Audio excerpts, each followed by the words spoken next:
petite vidéo pour aborder la notion de limite de fonction composée.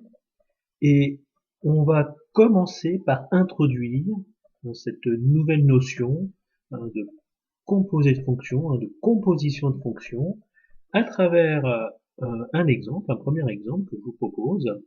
Voilà, un petit exemple d'introduction à la composé de fonctions. Alors cet exemple, c'est le suivant. Donc on considère deux fonctions f et g définies sur R. R c'est l'ensemble des réels. L'ensemble des réels. Donc voilà nos deux fonctions.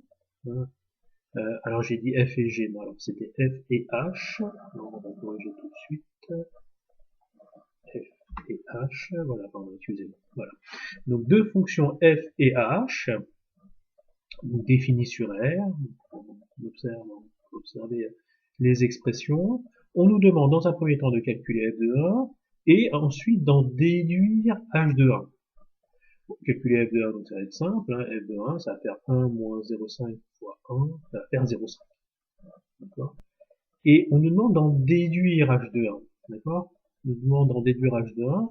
Eh bien, on peut remarquer ici que, en fait, il s'agit de calculer ceci, hein, et de prendre le carré.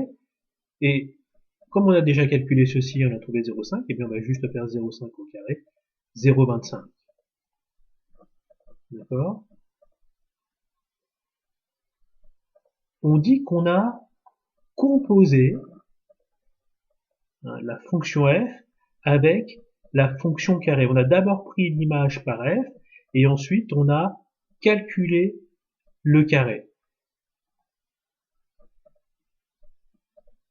On peut écrire donc sous cette forme-là que h de 1 c'était en fait g de f de 1 où g est la fonction carré. Nous reprenons d'abord, alors on cherche à calculer h de 1. Et bien pour calculer h de 1, on va d'abord calculer ceci pour x égale 1, ce qui revient en fait à faire f de 1, puis ensuite on prend le carré. Et donc on dit qu'on compose la fonction f suivie de la fonction g, où g est la fonction carré. D'abord on calcule l'image par f, on a notre résultat, et ensuite on prend l'image par la fonction g, qui est ici la fonction carré. D'accord. On dit que h est la composée de f suivie de g.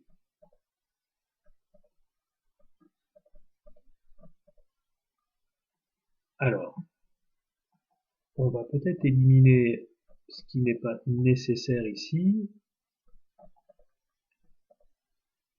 Alors, on va supprimer tout ça parce que c'est pas nécessaire.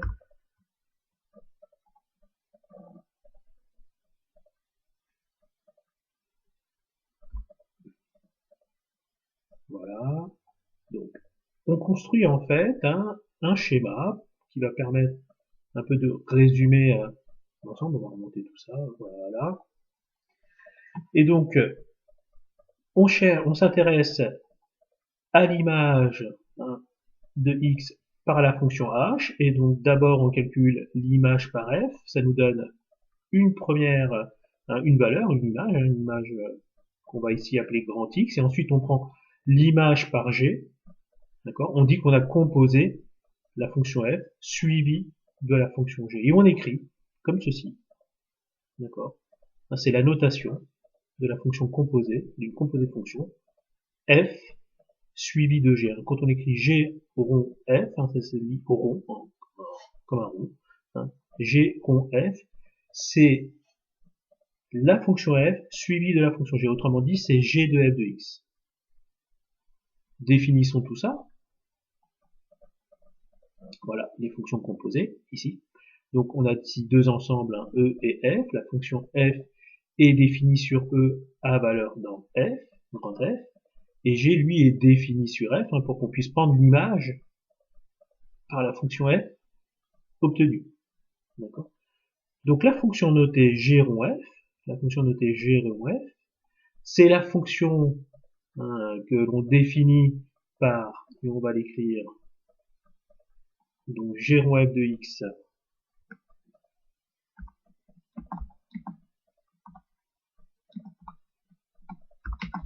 eh bien c'est G de f de x. On la définit ainsi, en fait, notre fonction, un g rond f de x, ceci dit un g rond f de x, hein, c'est g de f de x. Donc d'abord on calcule l'image par la fonction f, et dès qu'on a le résultat, on prend l'image par la fonction g, et cette fonction, on l'a pas écrit, la fonction g rond f, ici, est appelée composée de f suivi de g.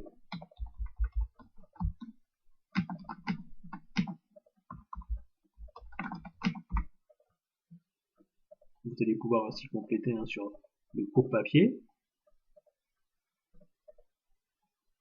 C'est la composée de f suivie de g. D'abord on calcule l'image par f et ensuite on calcule l'image par g. D'abord on calcule l'image par f et ensuite on calcule l'image par g.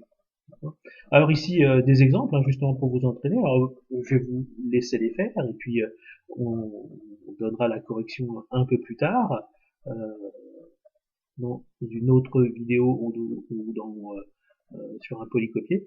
Donc deux fonctions f et g définies sur R. Il faut calculer, déterminer l'expression de g rond f et l'expression de f rond g. D'accord, l'expression de g rond f et l'expression de f rond g. Alors, si on devait faire g rond f, qu'est-ce qu'on ferait? D'abord, il faut calculer l'image par f, et ensuite, avec le résultat obtenu, prendre l'image par la fonction g. Et lorsqu'on voudra faire f rond g, il faudra d'abord commencer par g, donc d'abord calculer ça. Ça va nous donner une image quand x opéré, et ensuite on prendra l'image par ceci. D'accord, je peux peut-être pardon. Hop. On va plutôt le copier. Donc si on veut écrire, donc ce qu'on nous demande, c'est d'écrire g rond f de x, d'accord, l'expression de g rond f de x, eh bien c'est g de f de x. Donc d'abord ici f de x, et après l'image par g. Ici c'est f rond g de x, et bien il faudra faire d'abord l'image par la fonction g suivie de la fonction f. D'accord? Donc je vous laisse traiter les exemples et on se retrouve pour une autre vidéo concernant les limites.